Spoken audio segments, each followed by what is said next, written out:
ఒక స్కూల్ పిల్లాడు బీచ్ పక్కన అలా నడుస్తూ వెళ్తున్నాడు. ఇంతలో ఒక పెద్ద అల వచ్చి ఆ కుర్రవాడు చెప్పుని కొట్టుకొని పోతుంది. దీన్ని చూసి ఆ కుర్రాడు ఇసుక మీద ఈ విధంగా రాస్తాడు: సముద్రం ఒక దొంగ అని. మరొక వైపు ఒక జాలారి చాలా చేపలు పట్టుకొని వస్తాడు. అతను కూడా ఇసుక మీద ఈ విధంగా రాస్తాడు: సముద్రం నా జీవనాధారం అని.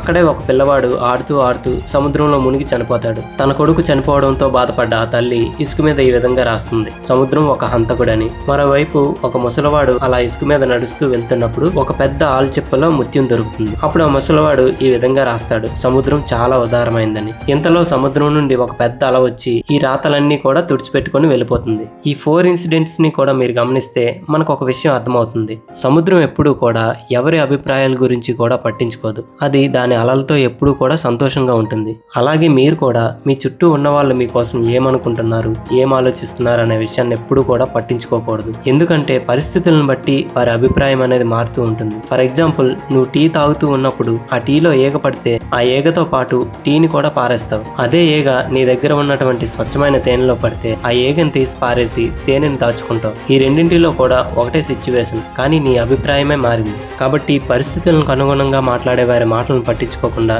నీ జీవితం ఎలా ఉండాలనేది నువ్వే నిర్ణయించుకో.